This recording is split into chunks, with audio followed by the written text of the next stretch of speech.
Hello there, my name is Jacob. I am joined today once again by Mikey Walsh, and we are continuing with our series on our first major in-depth Oscar predictions for the season. In this video, we are discussing supporting actress and supporting actor, two categories that always seem a little weak at the start of the year and then get stronger as it goes on, whereas the lead categories kind of go in the opposite direction. Yeah, that's very true. But supporting actress is kind of heating up. There are a lot of names here that I'm interested in, and I also kind of, beyond the top two, I really don't know who's locked and who to put in. Do we have the same top two of Ariana Grande and Zoe Saldana? We do have the same top two of Ariana Grande and Zoe Saldana, and we've got the same order. Yeah, I have Grande winning right now, which is kind of it's one where I feel like I think I alluded to this in another video, but it's one where like I think she's good in the movie. I think her winning would be silly. I'm not going to discount it just because of my feelings about the movie. I think she absolutely can win, and I would pick her to win right now. But I do think that's what's nice about the both of us is that you think she's a silly winner. She's my personal winner for the year. Yeah. We both agree that she's the front runner, not because of any personal bias, but because we genuinely look at the campaign, we look at the field, and we go, you know what, this is likely. And she's good in the movie. She's not a winner I'll be angry about. Yeah. She just wouldn't be in my like top 10. Neither would Zoe Saldana, but they're both probably the better among the better parts of their movies. I would maybe say I like to Revo a little more in terms of Wicked, but Grande was very good. Like she's sold me. Saldana is my third for the year in terms of favorites. Like as much as I have issues with Amelia Perez, Zoe Saldana is fantastic in that film.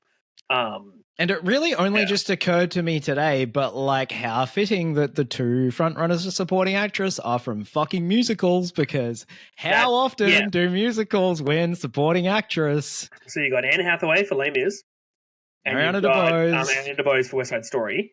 It didn't happen for Danielle Brooks for The Color Purple. She wasn't far off. But yeah, she wasn't far off. Like she got the nomination. So like there is so much statistically in you're a supporting actress in a musical in Best Picture or near Best Picture. Ta-da! I mean, honestly, I think the reason that Danielle Brooks didn't end up winning supporting actress is because The Color Purple didn't get a Best Picture nomination. Yeah. Whereas West Side Story and Les Mis did. So and we talked about where musical adaptations don't go so well in screenplay. Well, they go where Broadway adaptations go pretty goddamn well in supporting actress. So I do very well. That's another angle where I feel good about Grande winning. To the point. And you could also argue that she's the lead in that movie. Yes. She has a lot of screen time. To the point that like all year, I was a Wicked believer. All year, I had Grande in my top 5. I had her at 5th, but I had her in. I think I've had her in the whole time, but because I was a believer. One, I knew that Wicked was going to be a big thing. I was like, it's going to be like Barbie meets Les Mis. Like, it's just going to be populist, but also musical. Like, I had faith. Even if I'm not a huge fan of the actual musical itself, I just could see the signs that this was going to be a thing. But yeah, Grande winning, I think makes sense. Saldana from Amelia Perez. Who have you got third? Well, from here, really, there's no one that I feel is a lock. And the person I have third, I'm kind of baffled that there's not more buzz for her, but it's Felicity Jones for The Brutalist, who I think is far better than the two we're actually talking about to win. I've got Jones. Jones is my personal second for the year. Yeah, she's like my third, I think. Second or third. She's fantastic. She's doing an accent. She's in a wheelchair. Like, there are all these things. I think maybe it's like she doesn't show up until the second half of the movie. Yeah, but she dominates so many scenes. She is like the core.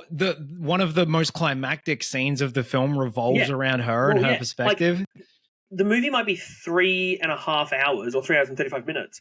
But that second half, she's got so much screen time that you'd look like the screen time breakdown and you're like, oh, she has an hour and a half of screen time. She's got enough, and she's got Oscar scenes and all these things. She's a previous winner. Nominee. Winner? No. She's a nominee. Who won in 2014? Not her. I can't remember who won. I'm actually going to look into this. Yeah, because my brain is going. Did her and Redmayne both win for Theory of Everything? Absolutely not. No, it was Patricia Arquette for Boyhood. I remember. There you go. Yeah, she won the. I was talking about this with my housemate the other day because I was like, she's been nominated, but it's been a little while since she's been in the conversation. But I think she's just, of the awardsy type movies, I think she's by far the best performance. And the Astros didn't nominate her, which is crazy. Wild. And I'm really hoping... I'm seeing, it feels like a thing. Yeah. It feels like the buzz isn't there for her yet. I know the film's not out yet. But I think that's the thing. I think when the film is out, and because she's not featured in any of the, like, there's one still that she's in.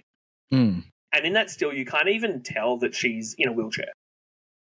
Yeah. So I think when more stills come out and more footage comes out and more people are talking about the fact that she's not just playing the wife, she is playing a character that is, like, in a wheelchair, has osteoporosis, all of these other things. Also a character who's very strong-willed and very smart. Yeah, very smart, very, very intelligent.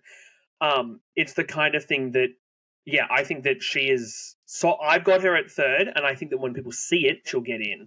I think she'll get in. I could see her missing the odd thing here or there, just like how Regina King missed for If Beale Street Could Talk. Like missed SAG and missed BAFTA. I could see Felicity Jones like maybe miss SAG, but like I think she's in.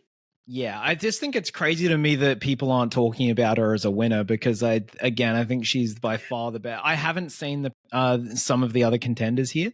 Yeah.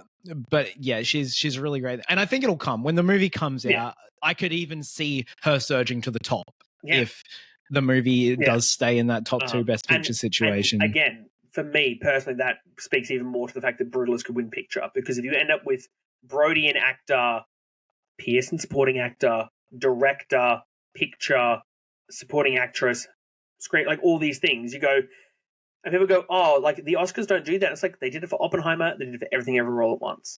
They're not afraid of sharing the movie. Just give it all the wins and all the nominations. Well, for a little while, we weren't seeing stuff win more than like 4 Oscars in picture, but the last 2 years it's happened. So like, could we be doing it again? Now, from here it gets tough. The 2 I have in are more based on me hoping they reward good performances, and then the 2 I have just outside are the like, they would do this bullshit, wouldn't they? I think I'm the other way around. Bullshit's a strong word. But so the one I have just out, but absolutely could happen and would be very Oscars to happen, is Isabella Rossellini for Conclave. Yeah, I've got her at 5th. Yeah, see, I've got her 6th. It feels very Judd Hirsch in Fabelmans. It's Judd Hirsch. It's Judi Dench in Belfast. I mean, I think it's slightly less Judi. I mean, it's very much Judi Dench. In fact, that Rossellini is very well known. Also, doesn't have an Oscar nomination, which is crazy. Yeah. But I think more so it's the Judd Hirsch of the fact that there's that standout scene. Yeah, and the scene that like elicits applause from the audience. Yeah. Well, I had claps in my cinema, and it was so did I. It is. So yeah, I think that, and you see this take every now and again of like supporting actress or supporting actor should be people that are supporting players, not co-leads. And she is a supporting player, but I also think she's really only actress. Significantly in about 2 scenes. Like, but that's what a supporting actress performance should be. Well, I'd like a little. She's not more a co-lead. Than that. She's not lead actress. She's the supporting actress. Like, she's a supporting role, and like. And I think it would be a very good... She's not in my top 5, personally. Yeah. But if she, gets in, I'm not going to be like, this is dumb. Whereas, like, Judd Hirsch getting in over Paul Dano and Judi Dench getting in over Catriona Balfe, I was like, what you doing? That's the thing I was going to bring up. She's at least not stealing a spot from a younger co-star. Yeah, so she's not Jamie Lee Curtis winning over Stephanie Hsu. Oh, don't remind me. So I wouldn't be that mad. She wouldn't make my top 10, but she is very good in it, and it would be textbook Oscars to do. Yeah. I'm sticking with Danielle Deadwyler in there at 4th for the piano lesson. I've got her at 7th. Yeah, right. See, now that's me putting faith in the Academy, recognizing I haven't seen the movie, but apparently she's outstanding in it. I have seen the movie, and I think she's outstanding. Yeah. But I just have this gut feeling. I go, the movie itself isn't as impressive enough to give her the thing, and her performance is incredible, but Danielle Deadwyler, unfortunately, has, like, her previous... Like, Till was a movie that was never going to be anything other than an actress play. And Yeah. she wasn't strong enough to overcome that and get in. There will be a contingency of people who want to rectify that, but there will Exactly. also be a contingency of people who still don't know who the fuck she is. Yeah. So it's if Netflix pushes the film, fantastic. But I hope she gets in. I would love for her to get in. But again, I look at the precursors and I go, I mean, she got the Astra, nice. She'll probably get a Critics' Choice. She'll maybe get Globe. I feel like did she get Globe for Till? Yeah, she got Globe for Till. Yeah, I could definitely see that. SAG because it's Netflix. She won't get BAFTA. She won't get BAFTA, and so it becomes this whole thing of like, yeah, I just at the end of the day, I would love to see it, but I also don't think that it's like I've got to something because I've got people above her that I think are more likely. Yeah. So who do you have in the 4 spot? I've got Selena Gomez. Yep. Okay, so you've done my 6 and 7 in 4 and 5, and I think I've done your 6 and 7 in 4 and 5. So I'm being wishful. You're being realistic. I'm not as convinced on Gomez as I am Rossellini. Yeah, but I do have her 7th, and I absolutely think it could happen. That would be silly. That would be silly. Like, here's the thing. I think that Gomez gives a great performance to Emily Perez. I think she's fine. It raises this additional thing, which, like,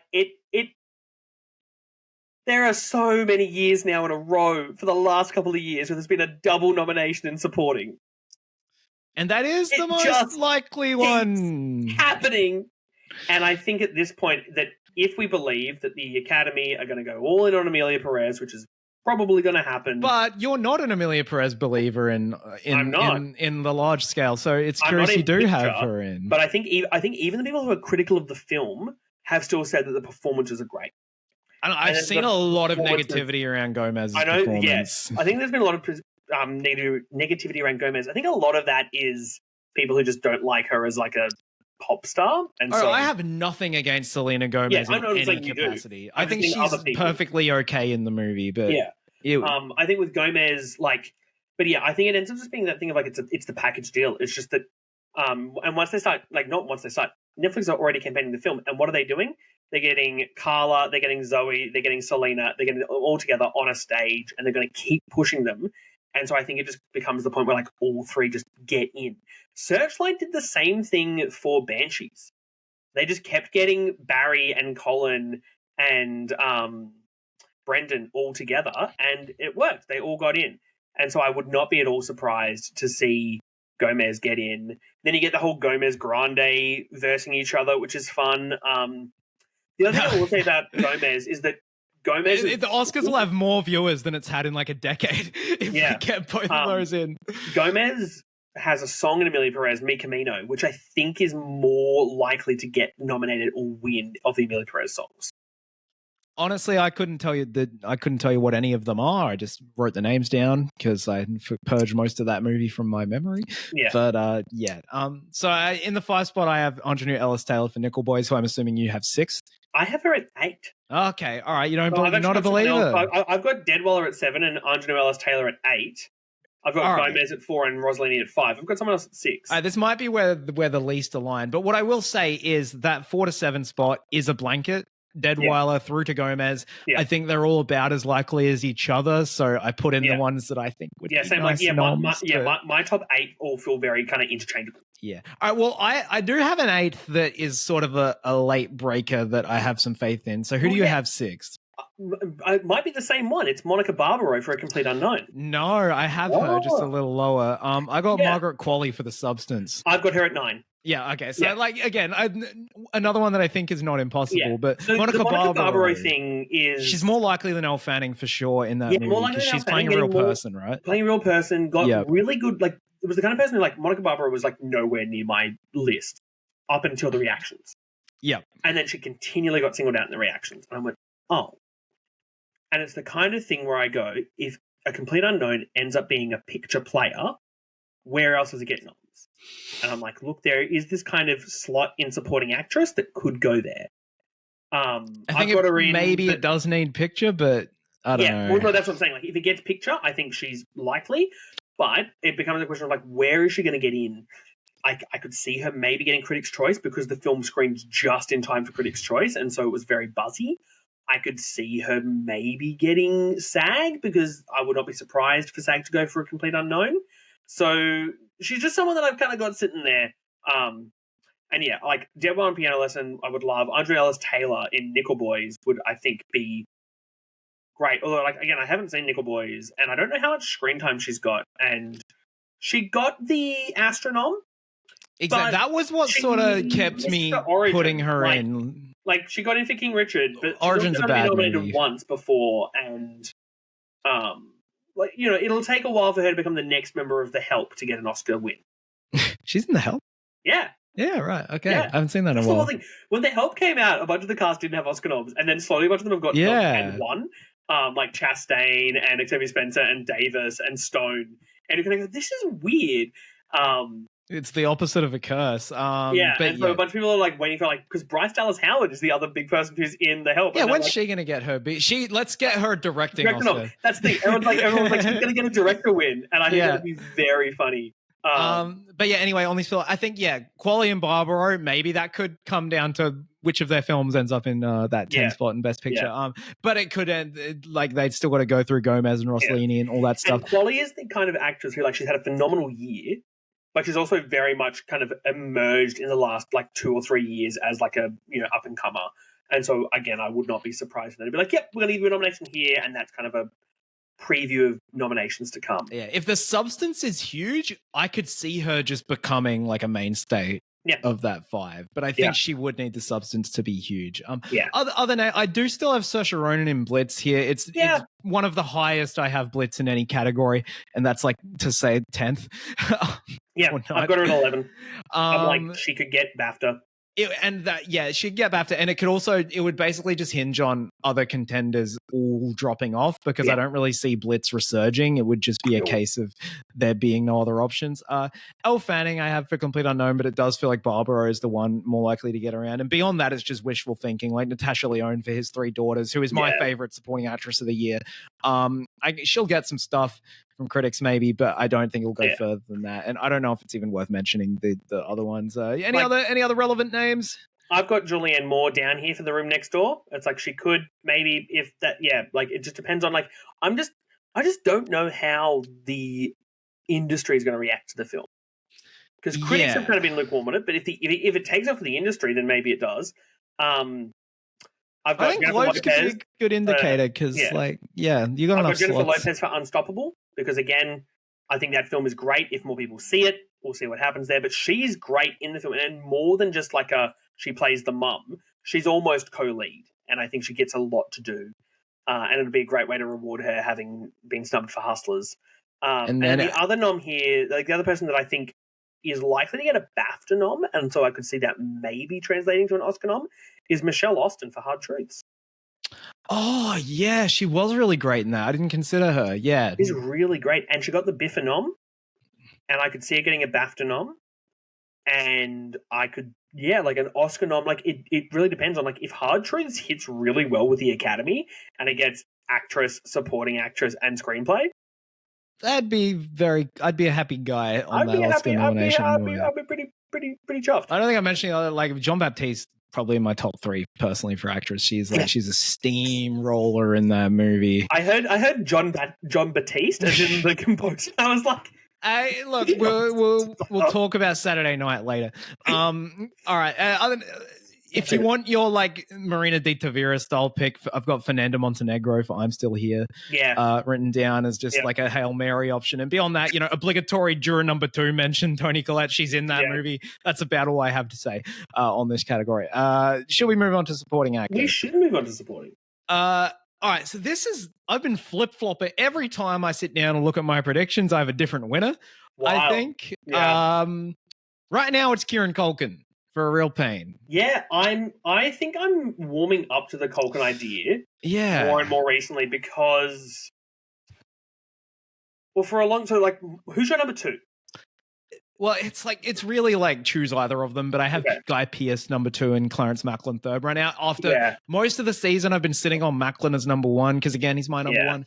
But I think I have to accept that Sing Sing is dropping off a little bit, and it's to the point where Macklin, he has an amazing narrative, but his performance isn't that big. He's great, but he's not screaming and crying and yelling like these. I think he's these yelling. two. He's definitely yelling. Yeah, he's yelling, but I don't know. I feel like Culkin's definitely a bigger performance. So that's the thing. Culkin's a big performance. People know Culkin. And Pierce is a big performance in that every single line he has, he's commanding the room. Yeah. He's a very larger-than-life type of character. Guy Pearce never been nominated for an Oscar. Yeah, I mean, neither's Clarence Macklin, but yeah, but in terms of like neither's Kieran Culkin. That's the thing. So you've got Macklin, who's got the narrative, like the Troy Kotsur narrative. Yep. You got Culkin, who has the like he's like people know who he is. He's just come off Succession. Like, let's give him an award here. He's in a movie that's probably going to be in picture, and this is the way that we reward a real pain because it's not going to win picture, it's not going to win actor, it's not going to win original. I mean, maybe it wins original screenplay, but again, this feels likely. Or you go Guy Pearce and you go, it's the career narrative. Let's give him a win. He's overdue, and the Brutalist is winning all these other things. So a Brutalist sweep does make sense, and you end up doing the Adrian Brody, Guy Pearce, Robert Downey Jr., Cillian Murphy kind of thing. Also, what I will say, just I'm assuming you, since you just saw The Brutalist, I'm assuming you had the same experience. My crowd loved Guy Pearce. Yeah. Like he got so many laughs and reactions. We loved him until we hate him. Yeah, that's the thing. Yes, he's an awful character who does like horrible things, but God, he's entertaining. He very engaging. I think I borderline came out of that movie of him being my favorite performance in it, even over. Like, he is really, really good. This might be my favorite category because these are my top three picks. Actually, I think I have Macklin, Culkin, Pearce, but like they would all be a really great. No, winner. they are my top three as well. And so I've got Macklin at 1, Culkin at 2, Pearce at 3. Exactly the same. And I would love. Again, I can see that if they get Sing Sing, campaign it well, if they get Macklin out there, I can see it happening. I can see Culkin just like ending up sweeping televised awards, you know. As soon as he gives a speech at the Globes, everyone's like, he gives some. I was following his Succession run because I think his work in the final season of Succession is genuinely some of the finest acting I've ever seen. So like, he's so great on the award circuit. People know Culkin, and the thing is, between the Globes and the Critics' Choice, a lot of the people who are voting in these things have met Culkin or seen him at these events most recently as well. Like, he's a known person, so it just becomes like, I think all three are very solid. They're locked in.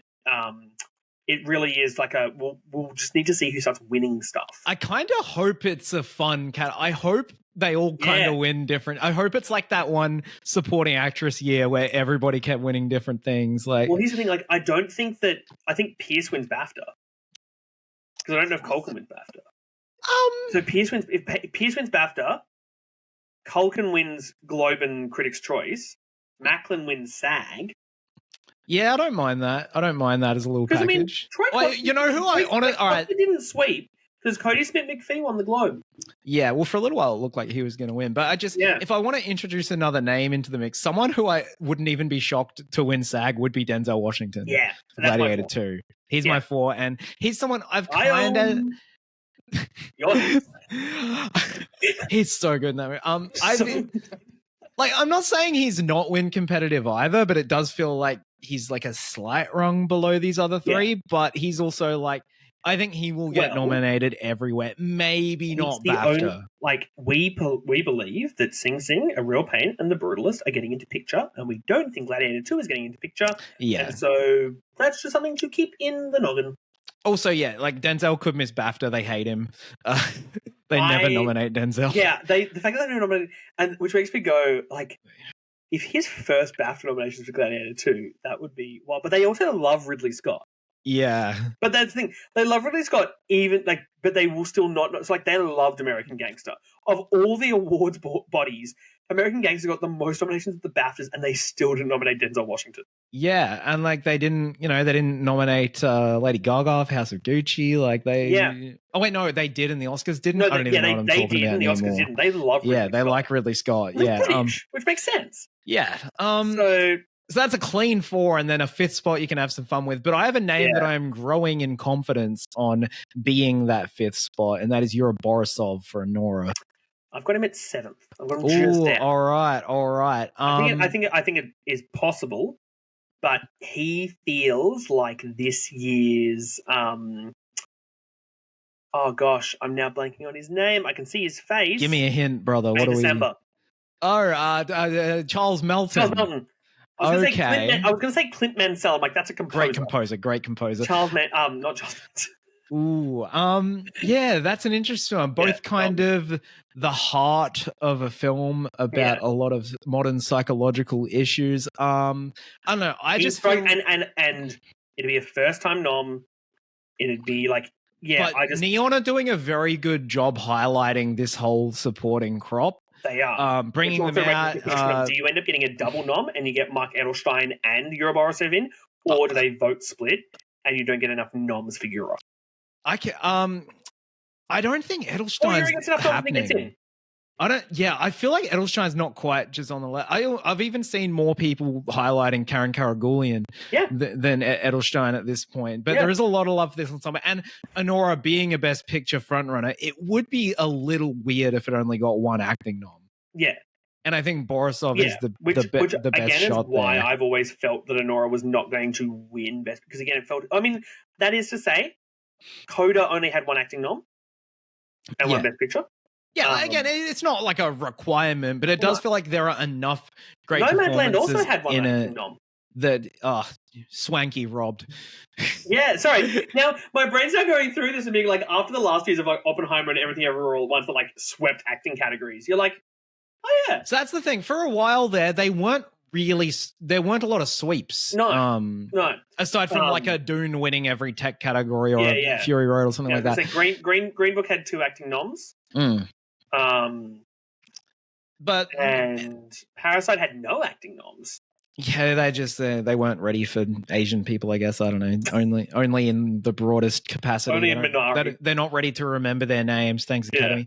But yeah, anyway, on Borisov, I think he is the heart and soul of the third act of that movie. You come out remembering. I've seen so many posts on social media. And again, this may be like a film Twittery type of bubble, but you really come out of the movie being almost as moved by his work as you are by Madison's. And I've sort of got... He would be very deserved. Yeah, he would. And so I've got him battling with I'm pretty close between him and my number 6 spot, who may be your 5th. And I've got Edward Norton for a complete unknown. He's my 8th. All right, who do you have in? I have the Tucci. I don't buy it. I love the Tucci. I'm a Tucci head. I don't buy it. Judd Hirsch. I've got Tucci 7th. Don't get me wrong. We know that the Academy in recent years. He's not that old. No. But they're willing to give the people that are like, you're in a Best Picture winner. We like you. We're going to give you a nom. Yeah. And so you get Judd Hirsch. You get Judi Dench. It's like, if they're going to go for Rossellini, I think Tucci makes sense. Denzel's our veteran pick for this category, you know. We've got one. I think Tucci, he's got an Oscar clip. He does have that one scene where he's really outstanding, but I almost feel like he kind of just blends into the background among the other. Like John Lithgow is just as good. I think Lithgow's good, but I think like Tucci's got the most screen time of the supporting actors, and that's why I think that separate to Yura and Mark and others, where like all of those supporting actors have got very equal amounts of screen time. Yeah, but Borisov comes to the forefront at the end, though, whereas Tucci has a lot of the bulk of his earlier in the film. At the beginning. Yeah. So, again, I'm a believer in Honora. I'd love to see it happen, but I've got Tucci in for Conclave. An equally good pick. I've got him 7th. I've got Edward Norton, who definitely could become a thing, especially he's doing a voice. He's playing a person. He's probably wearing makeup. He hasn't been. He's wearing makeup. Yeah. He was last nominated for. You got him for Birdman? Birdman. So it's been 10 years. Those are the 7 names I have confidence in, but you have one more. So enlighten me. And this is what I thought you were. Don't say Jonathan Bailey from Wicked. I'm going to say Jonathan Bailey from Wicked. I've got him 9th. I don't like. I mean, I know I'm going pretty hard on Wicked, but I don't know. I don't know if I'm not going to buy into the Astras nominating him too deeply. I could see him getting a Globe nom because he got a Globe win recently in TV. So I know that the Globes like him. And I could then see him getting a Critics' Choice nom because the Astros are a fairly good tell of the Critics' Choice. Yeah, Critics' Choice are going. Wicked could win Best Picture though. And so if he ends up getting Critics' Choice, which I think is likely, I think he could probably get what was I saying before Critics' Choice? Globe, because he won Globe, TV. Critics' Choice. SAG, I think they're going to go in on Wicked. I think it'd make sense. He could get into supporting actor there. Suddenly, that's 3 of them. I'm pretty sure he's British. Is he British? I couldn't tell you, brother. Let's look him up. Jonathan Bailey he's an English actor. So BAFTA seems fairly likely because there's only 5 slots. Or is there 6? No, they do 6 now, don't they? There's 6 the BAFTAs. And there is always that hometown advantage. And also they're racist, so Denzel and Clarence Macklin are not safe. Yeah, no, they're not safe at all. So I think that it is very likely that Bailey ends up getting maybe I've got him at 6th. Maybe I should put him in above Tucci. Maybe I believe in Bailey more than Tucci is what I'm finding out right now. I think I believe in them both about the same. I think Bailey will show up somewhere. Here's the thing. I think he'll show up at all of these. I think he then misses the Oscar. Because I think Tucci's more likely to get an Oscar nom. And that's why I don't have him in. Because then my brain's now going through, where do I see Tucci showing up? It's I see Tucci also showing up. It's basically 2 do I see missing things. I see Denzel will miss 1 nom somewhere. Maybe the BAFTAs. And Bailey takes that spot. I could see Macklin missing somewhere. And BAFTA. Bailey takes that spot. But I think Macklin and Washington both get in, which means that someone gets forced out, and I think it's Bailey. There we go. Math. Thank you. Yeah, I mean, look, Bailey, he'll be around again. I do think the Wicked hype will die down. I still think it's a very strong contender, but it's not going to be. We're at a fever pitch right now. You have to remember, we're at peak Wicked. We're at peak Wicked, whilst voting is happening for the Globes and the Critics' Choice. So that's the thing. So whilst Wicked fever might die down, I think by that stage he will have cemented himself in the category. Yeah, but again, I've only got him at 6. I don't have him in. Yeah. Again, it's another blanket for that 5th spot. Yeah. I mean, I'm not saying Borisov's guaranteed to get in. He's just the one that makes the most sense to me. But I think Borisov is more likely to hit precursors than Norton. I think Norton, I don't think Norton gets Globe. I don't think he gets SAG. Or maybe he gets SAG. I don't think he gets BAFTA. So also, a lot of people are starting to say Anora is looking like it could win SAG Ensemble. Does it do that with just 1 nomination? I don't know. No. So that's what that's why I've got Borisov at 7. It's I think he's very likely. I just think that, it's just going to be interesting. Norton could definitely do SAG, though, too. You said you had Bailey at 9?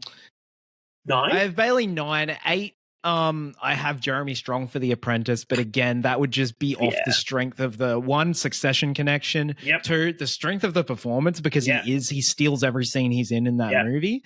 But again, it does feel unlikely that it would happen without Stan. I've got him, which is 10. Why I have him lower down. I think it's just so much a better performance than Bailey that I kind of have them down. Bailey's maybe more likely in the context of the politics of the award season. Yeah.